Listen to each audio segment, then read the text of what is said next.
کیسا عذاب؟ تو پھر اللہ فرماتا ہے ففتحنا ابواب السماء بماء منہمر، ہم نے آسمان کے سارے دروازے کھول دیے پانی سے، وفجرنا الارض عیونا، اور پھر ہم نے زمین کو پھاڑ دیا کہ زمین پانی اگلنے لگ گئی، فالتقى الماء على امر قد قدر، پانی بڑھتا گیا اتنا کہ آسمان سے بھی برستا تھا، زمین سے بھی نکلتا تھا۔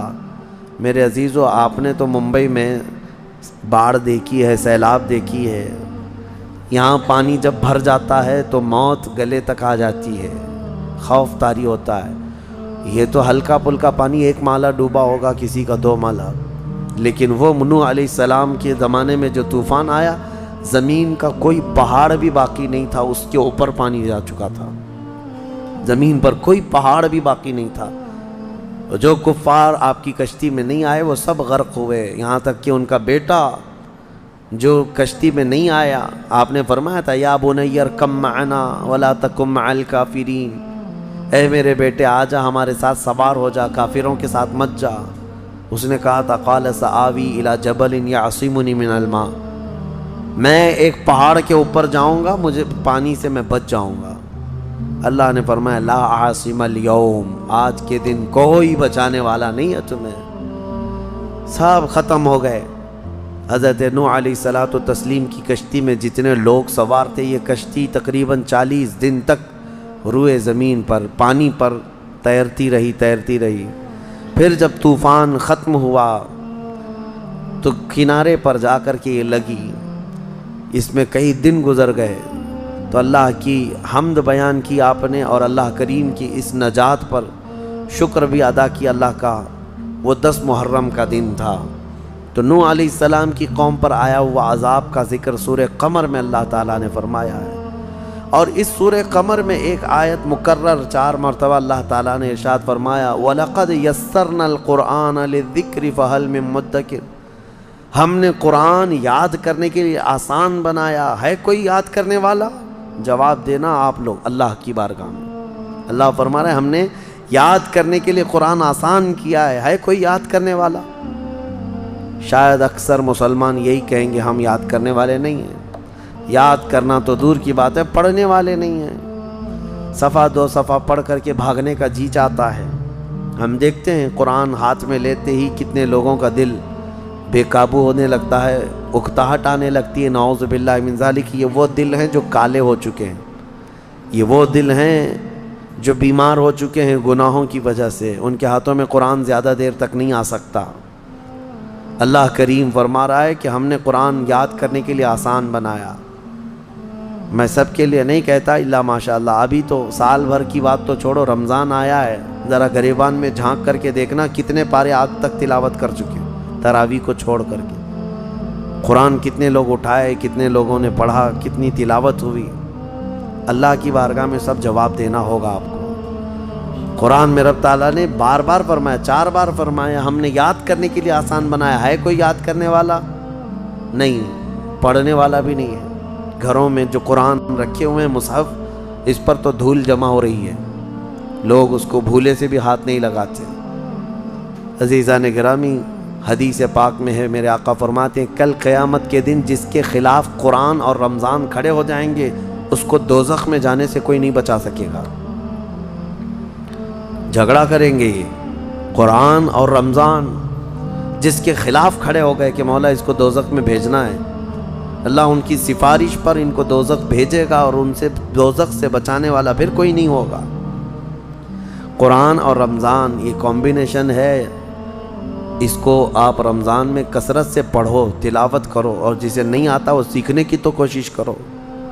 میرے اپنے اندازے کے مطابق عام دماغ رکھنے والا، بہت اعلیٰ دماغ نہیں، عام دماغ رکھنے والا بندہ بھی 40 دن میں قرآن سیکھ سکتا ہے، بہت آسان ہے۔ پر ڈے اگر ایک حرف بھی سیکھا تو الف سے لے کر یا تک 29 حرف ہیں، 29 حرف ہیں، اور زبر زیر پیش، 2 زبر 2 زیر 2 پیش، مد جزم تشدید، یہ کل ملا کر کے جو حرکتیں ہیں یہ 11 ہیں۔ ایک دن ایک حرف سیکھے اور ایک دن ایک حرکت سیکھے تو 11 اور 29 40 دن ہو جاتے ہیں۔ 40 دن میں یہ تو پورا قرآن سیکھ جانا چاہیے، اس کو بڑا آسان ہے۔ میں یہ نہیں کہہ رہا کہ آج ہی بیٹھ کر کے 2 صفحے پڑھو، آج خالی الف پڑھ کر کے چلے جاؤ، دوسرے دن صرف با پڑھ کر کے چلے جاؤ، تیسرے دن صرف تا پڑھ کے چلے جاؤ، چوتھے دن صرف سا پڑھ کے چلے جاؤ، ایک حرف بھی ایک دن سیکھ لیا تم نے تو 40 دن میں تمہیں آ جانا چاہیے۔ برسوں ہو گئے، جوانیاں ختم ہو گئی، بڑھاپا آ گیا، لیکن قرآن نہیں آتا۔ اس کی وجہ ہے کہ تم نے کوشش ہی نہیں کیا۔ درس قرآن اگر ہم نے نہ بھلایا ہوتا، یہ زمانے نے زمانہ نہ دکھایا ہوتا، وہ زمانے میں معزز تھے مسلمان ہو کر، آج ہم خار ہوئے ہیں تاریک قرآن ہو کر، قرآن کو چھوڑ کر کے۔ بہرحال سورہ قمر کے بعد اللہ کریم نے جو سورہ ہمیں قرآن پاک میں عطا فرمائے وہ سورہ رحمان ہے۔ سورہ رحمان، اس میں جھنجھوڑنے والی آیتیں ہیں۔ اللہ تعالیٰ نے بار بار جنات اور انسانوں سے یہ سوال فرمایا، فَبِأَيِّ آلَاءِ رَبِّكُمَا تُكَذِّبَانِ، بتاؤ اے جنات و انسانوں، تم میری کون کون سی نعمتوں کو جھٹلاؤ گے؟ نبی پاک صلی اللہ علیہ وسلم جب یہ سورہ تلاوت کر رہے تھے تو صحابہ خاموشی سے سنتے رہے۔ پھر جب سورہ پوری مکمل تلاوت ہوئی تو نبی اکرم صلی اللہ علیہ وسلم فرماتے ہیں، میں نے یہ جنات کے سامنے تلاوت کی، وہ تم سے بہتر جواب دے رہے تھے، جنات تم سے بہتر جواب دے رہے تھے، وہ روتے جا رہے تھے، سجدوں میں گر جاتے اور یوں کہتے تھے، اے اللہ ہم تیری کسی بھی نعمت کو نہیں جھٹلاتے، فلک الحمد یا اللہ، تمام تعریفیں تیرے لیے ہیں اے رب کائنات۔ سورہ رحمان پڑھنے کے بعد رونگٹے کھڑے ہو جانا چاہیے۔ تمہیں کون کون سی نعمتوں سے اللہ نے نہیں نوازا، کون سی نعمتیں نہیں ہیں؟ ایک سانس لیتے ہو نعمت ہے، ایک سانس چھوڑتے ہو یہ اللہ کی نعمت ہے۔ اگر سانس نہ لے سکو تو موت ہے، اور سانس لے لیا لیکن واپس نہیں نکلتی ہے تو بھی موت ہے۔ تمہارے لیے ایک آدھا گلاس پانی یہ اللہ کی نعمت ہے۔ پانی مل جانا نعمت ہے، اور پانی مل گیا۔ پیاس لگنا بھی نعمت ہے، اگر پیاس نہ لگے تو پانی بھی نہ پی سکو۔ پیاس لگنے کے بعد پانی بھی ہے، لیکن پی جانے کے بعد پیٹ بھرا ہوا لگنا یہ بھی نعمت ہے۔ سیراب ہو جانا یہ نعمت ہے، ورنہ کچھ بیماریاں ایسی ہیں کہ تم پورے مٹکے کے مٹکے ڈالتے رہو پیٹ نہیں بھر سکتا۔ بھوک لگنا نعمت ہے، کھانا ملنا نعمت ہے، اور کھانے کے بعد پیٹ شکم سیر ہو جانا یہ بھی نعمت ہے۔ پیٹ بھرا ہوا محسوس ہونا یہ بھی نعمت ہے، ورنہ ہیضے کی بیماری ایسی ہے کہ ایک آدمی 10 مرغیاں بھی کھا لے زبان سے اس کی بھوک ختم نہیں ہوتی۔ بیماری ہے یہ دنیا میں۔ اللہ نے سب نعمتوں سے تمہیں نوازا ہے۔ بھوک بھی لگتی ہے، کھانا بھی ملتا ہے، اور پیٹ بھی بھرا ہوا ہوتا ہے، اور پیٹ بھر جانے کے بعد غلاظت کا نکل کر کے جانا یہ بھی نعمت ہے۔ فضلہ نکل کر کے چلا جائے یہ بھی نعمت ہے۔ اگر نہیں نکلتا پیشاب پاخانہ جسم میں زہر بن جاتا ہے، 3 دن سے زیادہ تم اپنے پیٹ میں یہ چیزیں روک نہیں سکو گے۔ اس کے بعد ہوگا یہ کہ پیشاب نہیں ہو رہا ہے، پخانہ نہیں ہو رہا ہے، تو جاؤ ڈائلیسس مشین میں، اس لیے کہ پیشاب کا پانی پورے جسم میں خون کے ساتھ مل کر کے تمہارا کریٹینن بڑھا دے گا۔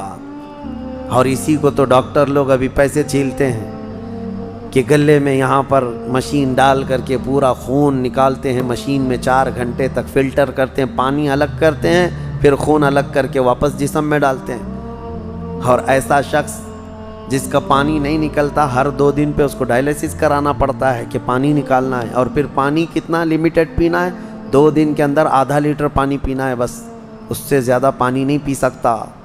ڈاکٹر سختی سے منع کرتے ہیں۔ سوچو کون کون سی نعمتوں کو جھٹلاؤ گے اللہ کی۔ تم آج بھر بھر گلاس پانی پیتے ہو، پیشاب بھی برابر نکلتا ہے، اپنی حاجت بھی پوری برابر ہو جاتی ہے۔ جس دن یہ رک گیا تو تمہارے جسم میں زہر بن جائے گا، زہر بن جائے گا، کوئی نکال نہیں سکے گا تمہیں۔ اسی لیے حاتم اعصم رحمۃ اللہ تعالیٰ علیہ نے خلیفہ وقت ہارون رشید سے پوچھا کہ اگر تمہیں کہیں پانی نہیں مل رہا ہو، ایک آدھا گلاس پانی کوئی دینا چاہتا ہے تو تم کتنی قیمت میں خریدو گے؟ انہوں نے کہا میں اپنی آدھی سلطنت دے دوں گا اگر جان بچانے کے لیے پانی خریدنا پڑے، جان ہے اصل۔ کہا اچھا پانی تو پی لیا لیکن نکلتا نہیں، لیکن کوئی نکالنے والا حکیم مل جائے تو اس کو کیا قیمت میں دے کر کے تم پانی نکلواؤ گے؟ کہا اپنی باقی آدھی سلطنت دے دوں گا کہ پانی نکال دے جسم سے۔ کہا پھر دیکھ لے تیری پوری سلطنت 1 گلاس پانی کے برابر ہے۔ اور رب تبارک و تعالیٰ بغیر کسی معاوضے کے تمہیں روز پلاتا بھی ہے اور نکالتا بھی ہے. فبی